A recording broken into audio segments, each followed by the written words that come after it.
Hey guys, Ava here at DC Cycling Racing, and today we're on our way to Wood Performance to interview Bob Wood and talk about the best cams for your bike.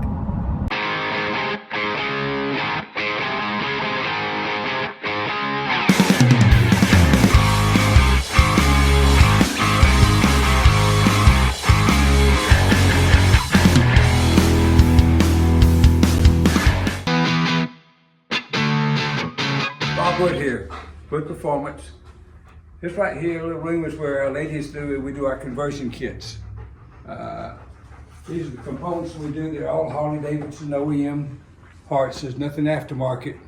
So when we do a conversion kit for your 99 through the 06 bikes, you'll have a real and truthful 2017 twin cam engine of everything inside the cam chest cavity. So don't use any aftermarket parts whatsoever. Okay?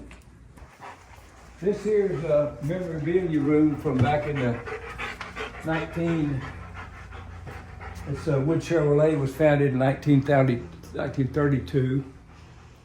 And that's where I got my grandfather, you'll see in the pictures there, Mr. Wood Sr. He was an avid pilot. And these are some of his airplanes, over here. And other than that, I worked there for back in late in the 60s, and they funded the funny car program back then. And up there was my dad. He passed on. He owned the Aeromarine. He was a avid fisherman. That's why I do lifters when they test lifters. I built all that stuff there, except for the actual scale there. Some of our jackets and some of our just catch-alls, one of our catch-all for lubricants and just all kinds of stuff that you need. Battery chargers, coolers. My Raina 1, she's not with us now. These are pictures of F4 Phantoms. That's a picture of the 464 Juliet, and these are some of the F4 Phantoms over there that I flew. And that's my B-26 bomber up there. And over there is race history back when we were with Coca-Cola back in the 60s and 70s. That car there held the NHRA national record, one in the very center at the top. That was taken at Indianapolis. And those are just pictures of different Learjets. We used to fly around like, oh, good. Willie Nelson, Jesus, all kind of movie stars, Ben Crenshaw, Tiger, we flew him. Flew a whole bunch of golfers back in there, entertainers, Waylon Jennings, B.B. King, gosh, a bunch of folks. I have to think the rest of the names. Johnny Cash, all those guys like that. That there bike over there, that's what got me started. That was a 1990 police bike, FXRP police bike that I modified. And this here's my latest bike. It's a dyno, what we use for testing everything in there. It's got our cams and that's got our conversion kit I was telling you about in it. That's got that new 124 engine with a set of Wolfgang's heads. That bike before I put that engine in there, and the dyno from 46 miles an hour to 126, guess how many seconds? In fifth gear. I mean, Guess. I ain't got a clue. 2.68 seconds. It's like a rocket ship that was on this one here right now. That's what that was geared 418 in fifth gear. You got a lot of miles on that bike too, don't you? Yeah, well, it sure do. That's one that we did we did 20 and a half hours on the dyno testing lifters and the other 20 something on this one out on the open road. This in here is camshafts. In fact, Jeez, how did y'all stop? well, I'll tell you in a minute. We'll do a brief report. Friday afternoon, there were 3,629 cams in the room. And there's more back around your corner there, to the right.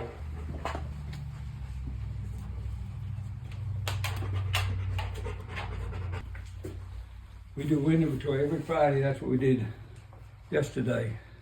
That's a lot of cams. We normally up to around 4,000, but we take it weekly. We had that. We sold a lot in the last 3 or 4 weeks, obviously. So, and this is a little table where everything gets boxed, and that's our valve springs over there. And over here's RCC kits over here. 10 on the shelf at all times. Except last week we sold 10 of them in one day. No, Raina.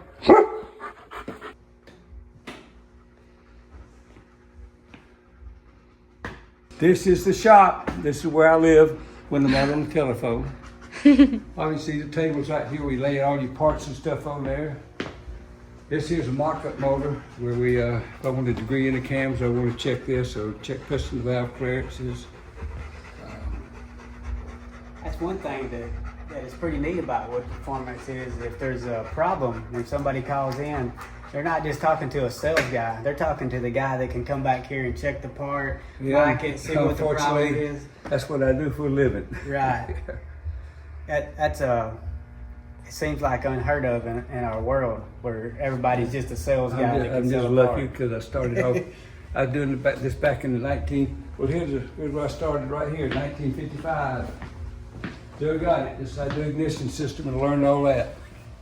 You won't see any shot with that. It's the whole Sun machine. I used to set up all the Bobby Alice and all that. I used to build some of the motors and these are the system that when I did ignition systems on there where we could change this rate of advance when and when that comes in and learning. That's how you learn all this stuff about timing. So not rocket science. It's just the guy that needs rocket science, the guy that designed the machine.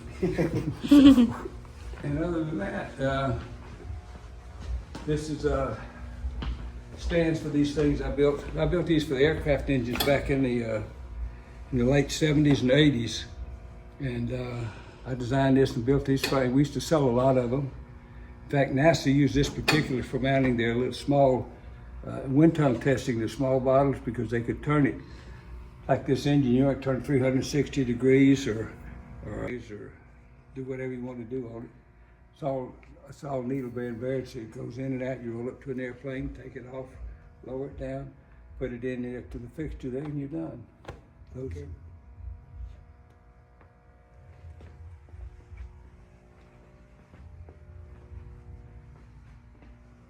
Called that wood engineering back in long time ago.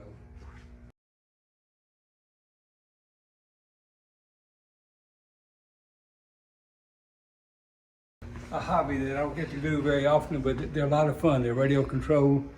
There's B-25 here, and there's some P-51 Mustangs up there, and the F-4U Corsair, and crash models. Yes, sir, we crash them too. And you do this. Anyway, back here is we'll go to the races, when long trips, not racing, but we go to Sturgis with all of them, and there's a puppy. That's our trailer there.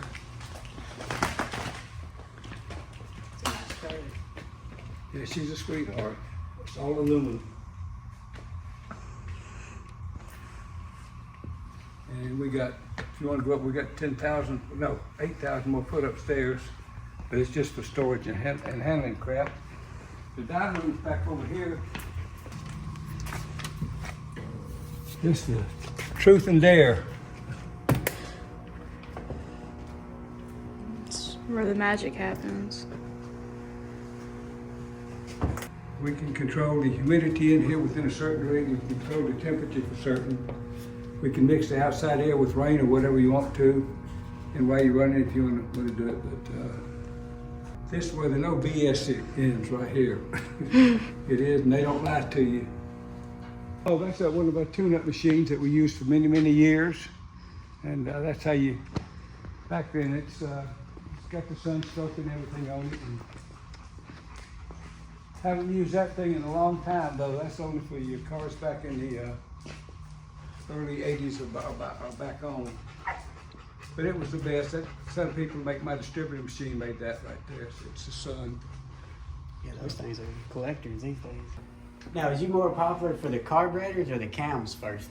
Do what? Was you more popular for the carburetors or the Carburetors initially, and it just grew like, within about 3 months, back in 1990, it just exploded. I ran one ad in American Harley, whatever that book was in. Anyway, some of the street, I'll show you how delicate some of these things are. We go in here, and the inlet where those air goes through there, the fuel go through there. That screw, I have to go in and put them in throttle blades. That small. I have to drill them. It's a real nightmare.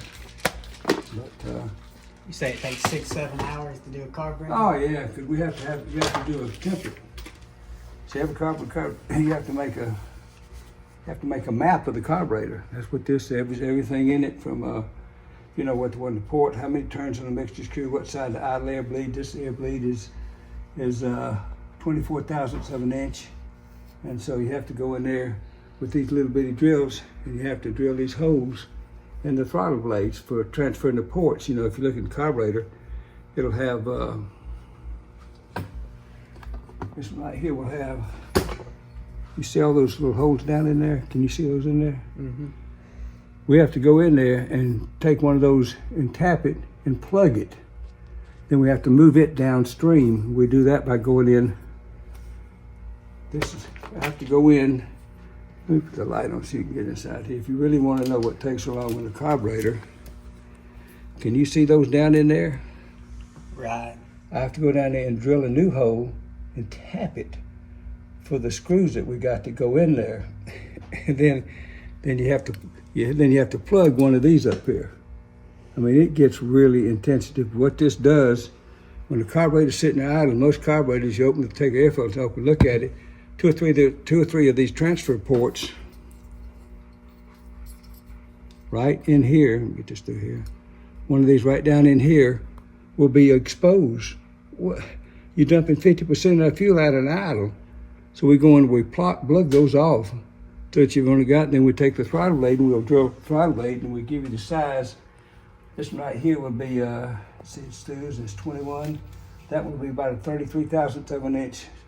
On right here, I'll draw you a picture of it right here. This is the one that gets plugged.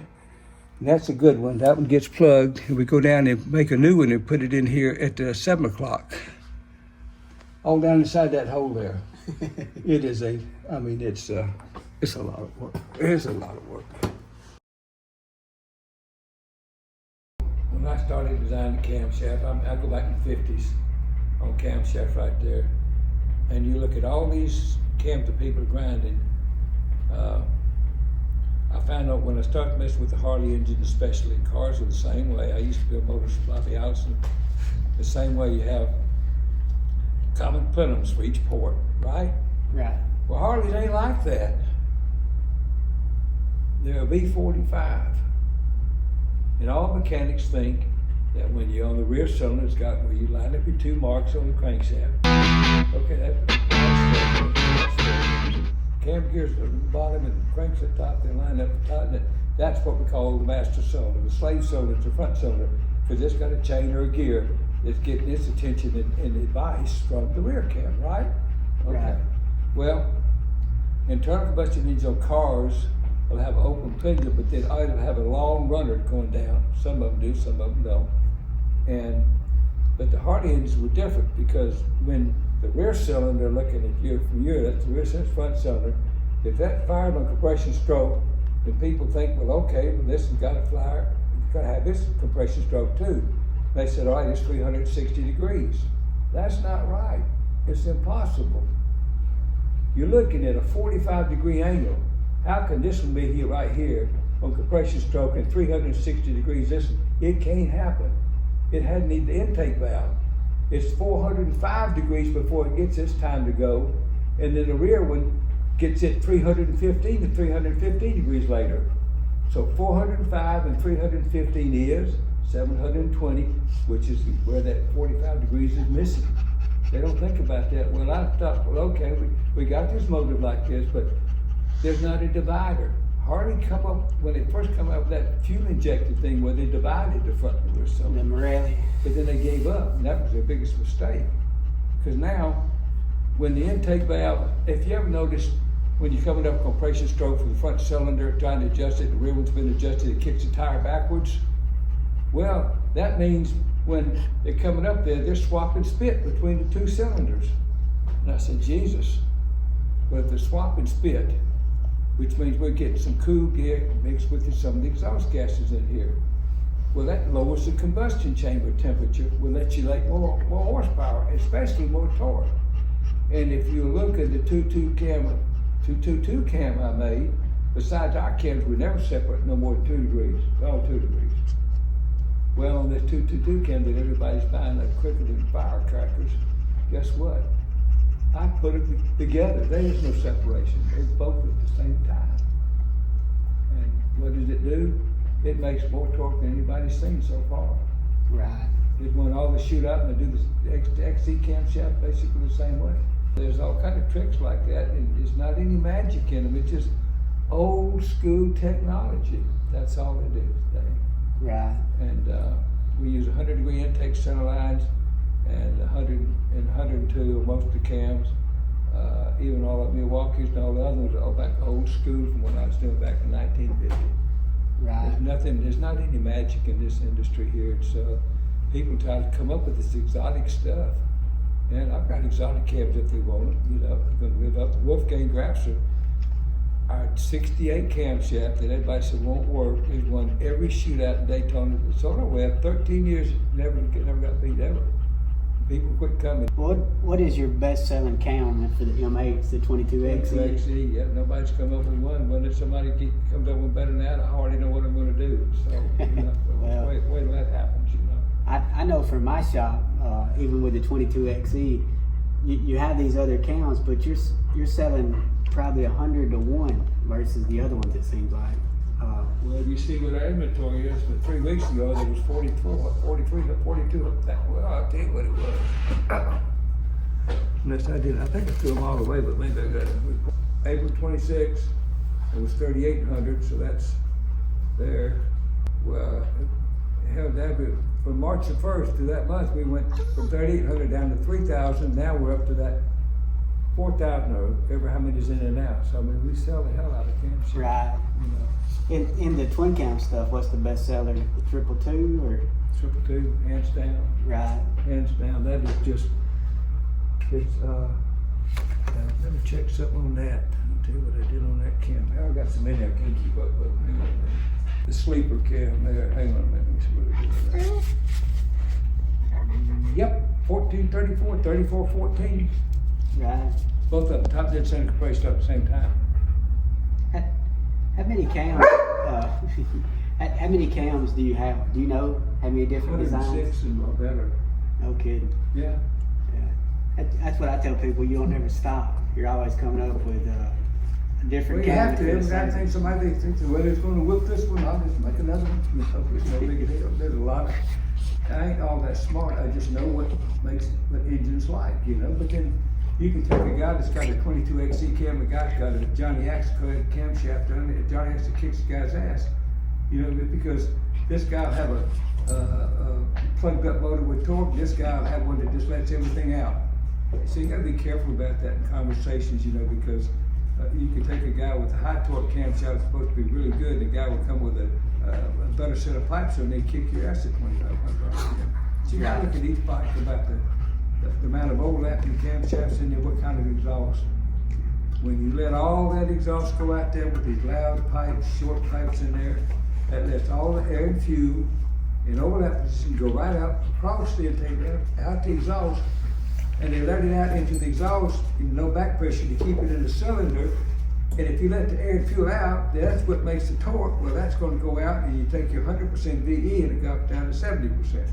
Right. It lets everything go out the exhaust. And the M8s, they seem to be a whole lot worse about it than the twin cams. Well, that's because they plugged up the exhaust to start with, you know, which helps them for torque. But then all of a sudden, they really die when you put exhaust.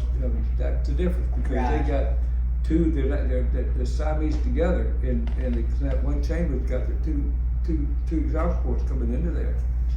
And that's a flaw there, but you know, they had to have 4 valves. Well, okay, you know, we got a penalty price just like for anything. And everybody fights about who's got the best head and who's got, I don't get in that contest right there. Right. It's Vance and Hines, they used my cam for I can't tell you how long. And they win. So, Right. I'd say as far as if anybody asks about a Harley cam, your name is just, I don't know, it's just the first that comes up in conversation. But I'm just like you. I put my britches on one leg. I ain't no more special than anybody else. It's just the fact that I got lucky. My dad met my mama. They had sex and they got born. You had to think. You know, you had to think back then. We didn't have books. We didn't have any kind of books. You have to. We'd get under the house in the dirt. I mean, we'd lesson that food table, got in cylinder heads in there, just trying anything, trying this, trying it, and we learned it by the School of Hard Knocks. Right. But I was in reform school up in St. Bernard up there. They put me in reform school up there because they couldn't. I had run away from home, yada yada, and all this stuff there. And lived in the backseat of a 46 Mercury for 2 years. But anyway, I was one of those kids. But anyway, long story short. I've just always loved internal combustion engines. So, and I bought those. Got $2.50 a week eating money up in St. Bernard up there, and I went down to a junkyard and I found a V8 fathead V8 Ford engine down there. The guy sold it for either $10 or $12. Brought it up. He tried to deliver it up to St. Bernard. They took it in one of the rooms back, and I was going to learn what made them tick. You know, I've seen pictures of the magazine of a flathead Ford with 3 Edelbrock head and 3.2 carburetors, Strongwing 97s. I was just always curious. I mean, Right. that's all I did. And if a girl had a date with me, she'd come to the gas station where I was working. You know, I mean, that's all I did. But I had to do that to survive. So I'm not all that smart. I was fortunate enough to be in an era where they didn't have all these computers and all this, so you had to think. And you had to try something, you had to fail. There's a lot of failures. I'm not perfect. I think about this is going to work, and it don't work. Well, guess what? Then we go back and figure out what it does. Right. So you feel the same think about gear ratio of a bike. That 55 Chevrolet, I think I have a picture. We used to, in 1950, 51 to 52, Chevrolet had a Hydromatic 4-speed hydro transmission. And if you remember, made for B&M, they made the hydro stick, B&M hydro sticks. You ever heard of that? I've heard of it, yeah. Our first gear will run from here to that table right there. Just whoa! So I got to think, well, shit. And I had this 55 Chevrolet with a 471 blower on it and 2 AFB carburetors. And at night, I'd take them carburetors off. I was a heavy smoker back then, set them on the coffee table. I lived with a buddy in an apartment on South Side. I'd give me some windshield wiper hose and I'd take them all apart, light me up a pedal bell and take that hose, field strip the carburetor, blow smoke in all the ports. So I could study. That's like your body. I needed to know what's inside that guy's body. That guy's the carburetor had to know what makes it tick. And that's how I learned all about carburetors and their fuel and everything. I learned where your idle standards for where your transfer ports are on the side, the main air bleeds. I learned all that's how I learned about carburetors. So back then, that's how you learned stuff because there weren't no books for it. It was like a distributor machine. I didn't know how to work a distributor machine, but I could look at. I knew where the arrows were going. I knew what a vacuum advance does, and I know how much time you can put in and out of them, just like we do on these Harley stuff. And or I look at one of them timing tables for these motors. The guy you come out, you go to this column, put this in right here, let the motor let it take you to school. Oh, it like that? Well, let's go back. Those columns, put this in there. Oh, it like it? Yeah, well, let's go. Oh, it didn't like it? Go back the other. The motors will talk to you just like we're talking. They can't write it, but they can't speak to you. But it's silent, so all you have to do is write something down for them, and if they like it, they're gonna make it bigger. If they don't like it, they're gonna let you. That's how simple it is to sign. Right. People get lost on dyno tuning. Say, who cares what doing? I don't care. Just Throw this in there and throw it up on the dyno, see what it does. We'll worry about the air fuel later. Give it how much fuel, give it the time, whatever it wants. You get 4 or 5 runs, you're gonna know what the motor likes. Partial timing, go down the road with 39 degrees, so you just let the motors talk to you. It's the same thing in the cars back in on the transmission. So I got to thinking, I gotta get this car, I gotta get this bike down there. I don't got the horsepower, these guys got big ass motors. And so I got that 4-speed hydro stick, and I put a 512 ring gear pinion. You know what that is. Right. Okay. But I'm gonna tell you what, it's like you got shot out of a nuclear bomb. It goes, whoa, whoa, and you're gone. National record, 1299 in 1959. On the street where Carly drove to work. And the national record was held by Sneaky Pete Robinson at 1375. I dropped it 3/4 of a second on the national record. That's huge. But again, I wasn't that smart. I just had to think, what can I do to make this car want to get there quicker? And let the car tell me what it wants. That's the way I do life. That's it. Right. So That's what I tell a lot of people when we're talking about you, is how intuitive you are. I don't think your mind ever stops. That's why I asked you earlier if you no, ever it don't sleep. stop. I'm constantly thinking. I'm thinking about Cam right now as we're talking to him. Just remember something, Dave. I ain't no different than you. I put my pants on one leg at a time with the same people. It's just I grew up in a different environment that allowed me. You either do it or you die. Because I left home when I was 14, ended up in jail, then I ended up in jail at 16, and slept in that car for years. So I had to figure out. I was just a wild kid, just trying to find my way and see what I can do. And the Lord blessed me. I'm a huge, I'm believing in God, and He carried me, guided me exactly the way He wanted me to go. That's where we're here today. And I ain't no different than you, or you, either one. We all got our little dreams, and everybody's got a dream, and mine has just been working with my hands, see if I can't make something work better. But it's turned out good, and like I said the other day, we appreciate it. I want a dyno tune. That's what I enjoy. That's what I like. There you go. But I love using your cams because it doesn't change like every time you throw it on the dyno. I can get something started. I know where I'm going. It's easy to dyno for me. And how'd you learn that? Just You do it learned by over and yourself. over and over. Going over and over and over. That you gotta always remember, divorce yourself. Divorce the bike. Divorce the dynamo. Put the mic up there and let it talk to you, and it will talk to you in a language that's visible in numbers. Right. Okay, and it's not Spanish, it's not Latin, or it's not Greek or German. It's a number that you can understand, and you do a great job. That's why I send all the people to you, because you know what you're doing, and it's through your experience. I'm just a lot older than you. I'll be 84 here, and so the difference. How old are you now? 35. 43. Well, 43. That's spring chicken. Double your life. Yeah. So, and it's just like your daughter there, she's in search of. Yeah. And that's what I watch TV all the time. The secret to my life is in search of. I'm always looking for something better. Right. So, I'll make it better. And you're gonna fail. I'll fail, that's for sure. So it's